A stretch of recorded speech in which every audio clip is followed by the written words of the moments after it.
بھٹ شاہ عبداللطیف بھٹائی کے مزار پر پہنچے۔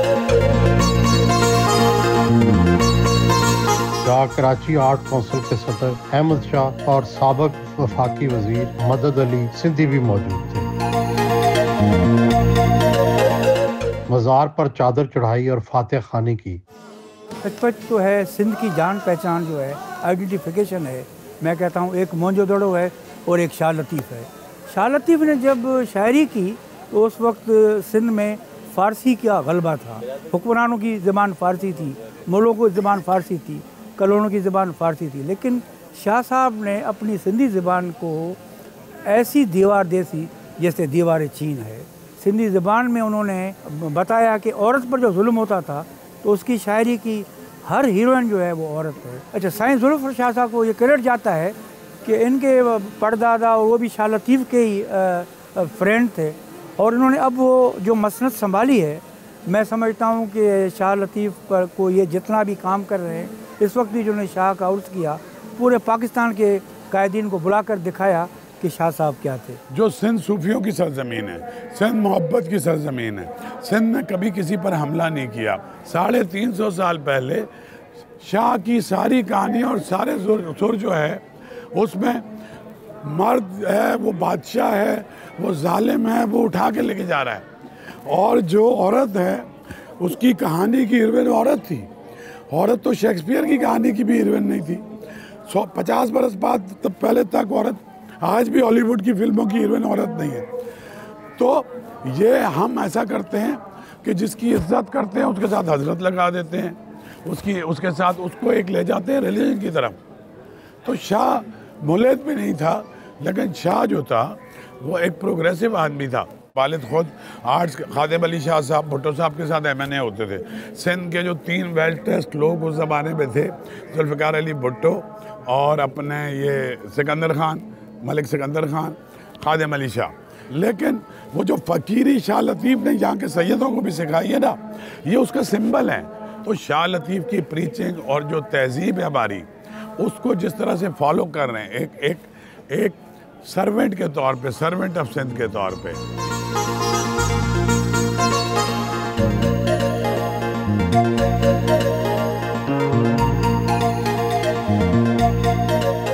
صوفی بزرگ میو شاہ عنایت رضوی کے دربار پہنچے، فاتح خوانی کی۔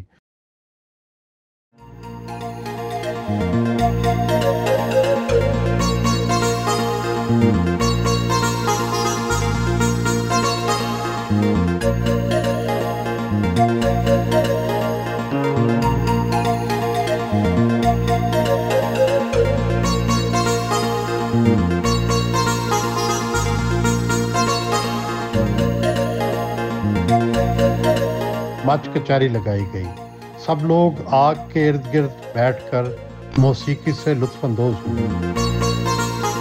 فوک سندھی گلوکارہ نے رات کے وقت سماں باندھ دیا۔ کیا آپ کو خون بہا کے طور پہ وزارت ملی ہے؟ جی نہیں سہیل صاحب، ایسی بات بالکل نہیں ہے۔ بیسکلی ہماری جو وزارت ڈیسائیڈ کرتے ہیں وہ چیئرمین بلاول بھٹو زرداری صاحب۔ لیکن آپ تو دیکھو بڑے بڑے تجربہ کار لوگ موجود تھے، آپ تو بڑے ینگ تھے، آپ کو کیوں چن لیا؟ بس یہ قیادت کی مہربانی ہے، خصوصاً جناب بلاول بھٹو زرداری صاحب کی اور آصف علی زرداری کی، اور جو نہیں پھر بھی کیا خوبی تھی آپ میں؟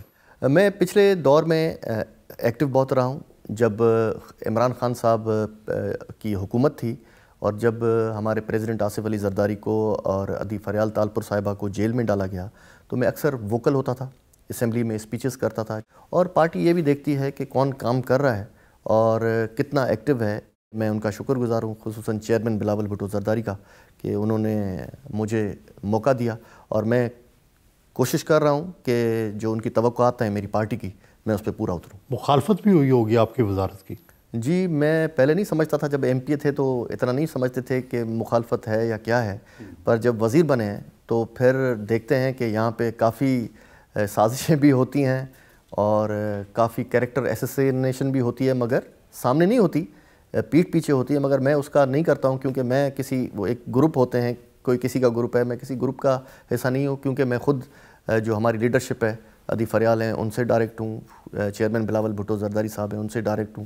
تو اس لیے جن کا اپروچ نہیں ہوتی وہ کسی کا سہارا لیتے ہیں، اور اس لیے کوشش کر رہا ہوں کہ اپنا کام خود کروں. جیسے آپ دیکھتے ہیں کہ گائیڈنس کہیں اگر ہم کچھ کرتے ہیں تو ہم وزیر اعلیٰ کو مراد علی شاہ صاحب کو لیتے ہیں کانفیڈنس میں، جی یہ کام کرنے جا رہے ہیں، اور وہ انکریج کرتے ہیں. آپ نے ایچسن کالج سے تعلیم حاصل کی، ظاہر ہے one of the best institution ہے، لیکن خرابیاں بھی ہیں. میرا بیٹا بھی وہیں پڑھا ہے، لیکن یہ ایچسن والے ایچسن سے باہر نہیں نکلتے.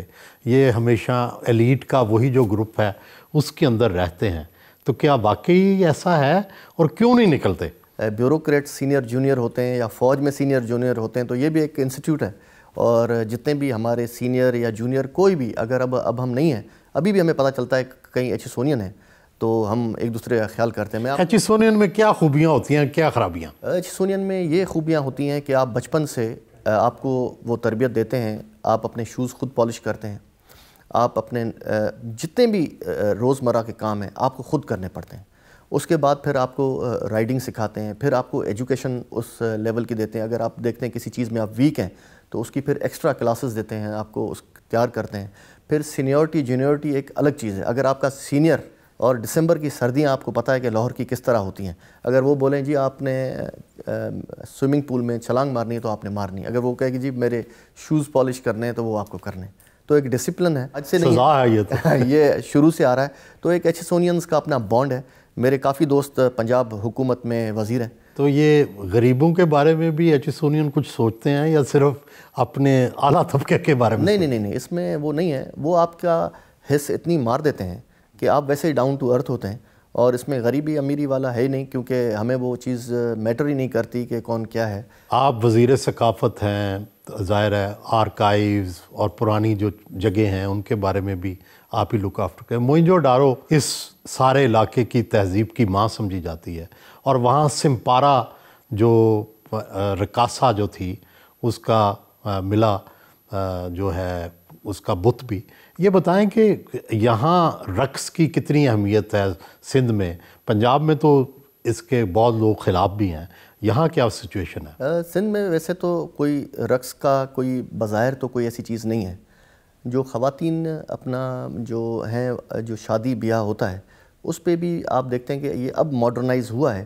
ہمارے پاس سندھ میں جو مطلب بیسکلی کلچر آپ دیکھتے ہیں کہ یہاں پہ راجہ ڈاہر کی حکومت کافی رہی ہے، تو اس لیے سندھی کلچر جو ہے تو انفلوئنس راجہ ڈاہر سے بھی کافی کرتا ہے. یہ جو ہاتھ محمد بن قاسم سے نہیں، محمد بن قاسم سے بھی ہے، ظاہری بات ہے. مگر کیا ہے کہ راجہ ڈاہر کے ٹائم سے، جیسے آپ ہماری شادیاں دیکھتے ہیں کہ ہم جب کہتے ہیں کہ لاؤں مطلب دونوں کے سر ٹکراتے ہیں اور چہرے پہ جیسے سہرا باندھتے تو یہاں پہ ہم موڑ بولتے ہیں وہ باندھتے ہیں.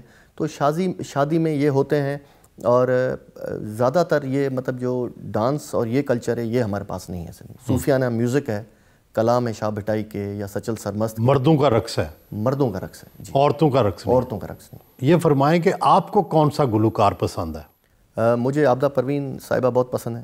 منی بیگم کی غزلیں میں کافی شوق سے سنتا ہوں. پنکھا جداد صاحب کی غزلیں بہت سنتا ہوں. کیا آپ ہیں جوان لیکن اندر بوڑھی روح ہے؟ گانے ہیں یا اپنا ان کی جو قوالی ہے اس میں ایک بڑا ہی ڈیپ، جو آج کل آپ دیکھتے ہیں کہ ہر جگہ پہ وہ ریپ اور پاپ میوزک ہو گیا ہے، تو اس سے تھوڑا سا میں ذرا ٹریولر ہوں، تو اس لیے اس ٹائپ کے سنتا ہوں کہ وہ سفر میں، کیونکہ وہ پاپ سننے سے آپ کا ویسے ہی بلڈ پریشر اوپر نیچے ہوتا ہے، یہ ذرا ایک سکون والے گانے ہوتے ہیں تو اس لیے زیادہ انجوائے کرتا ہوں. پسندیدہ شاعر کون ہے؟ پسندیدہ پینٹر کون ہے؟ مصور کون ہے؟ میرے اپنا پسندیدہ شاعر جو ہیں اپنا فیض احمد فیض صاحب ہیں، اور علامہ اقبال ہیں، اور میرے والد صاحب کے دوست ہیں حبیب جالب صاحب، تو وہ بھی میرے بہت ان کے انقلابی شعر ہیں، یا عبدالکلام آزاد کے جو ہیں وہ بھی مجھے بہت پسند ہیں. اور مصور کون سا اچھا لگتا ہے؟ مصور گلجی صاحب کا آپ نے نام سنا ہے، ان کی بہت اچھی پینٹنگز ہیں.